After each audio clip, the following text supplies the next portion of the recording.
Now, layers of the atmosphere are very important to us because the atmosphere is essential for life to exist on the planet. Now, the atmosphere today is very different from what it was like 2 billion years ago.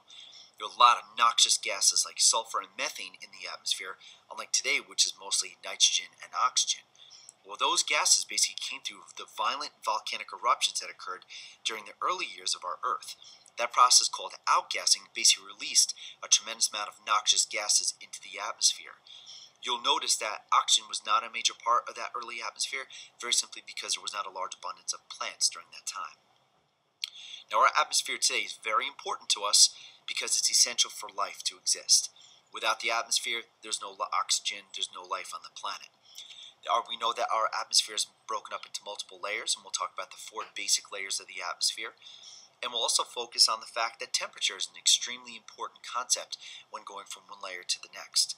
And like I stated earlier, notice the composition is very, very different from the early atmosphere 2 billion years ago.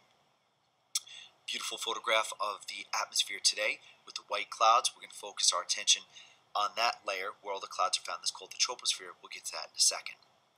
And as we increase our altitude or we increase our elevation above the Earth, you're going to go from one layer to the next: troposphere, stratosphere, mesosphere, thermosphere.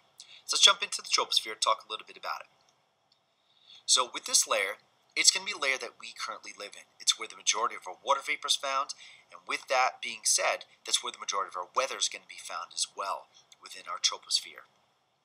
Because we live, for the most part, close to sea level, we're going to have the majority of the troposphere, all the stratosphere, all the mesosphere, and all the thermosphere pushing down on top of us.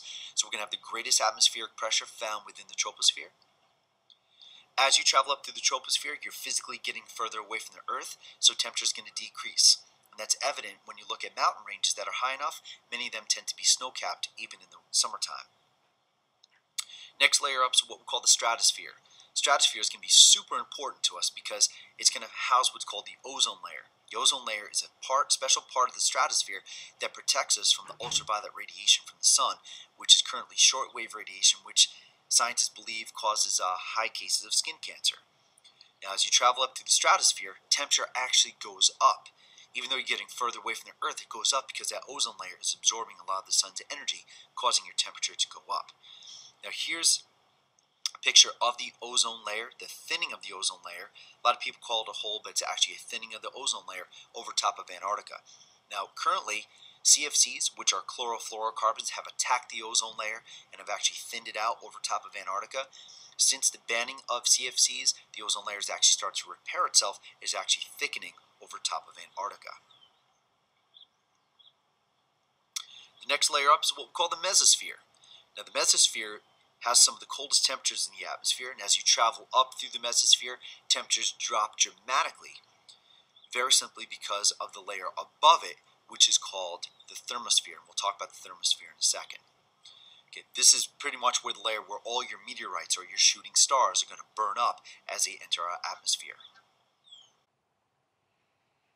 After the mesosphere, there is the thermosphere. The thermosphere is the last basic layer. However, it's divided into 2 smaller layers because of a difference in temperature.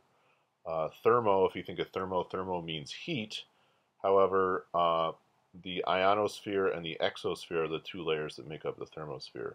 The ionosphere, and in the prefix is the word ion, it actually gets warmer because the sun's radiation is absorbed here.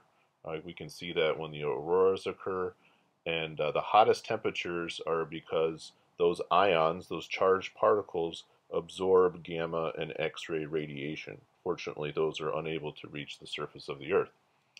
Then the second layer, or the very last layer on our way out to space, is the exosphere. And exo, the prefix means out or outside. It actually is considered to be colder, as space is very, very, very cold. It loses its heat very quickly because the air is so thin.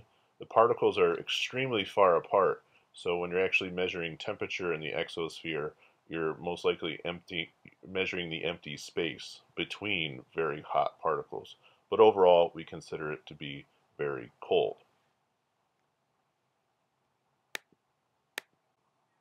So here's a quick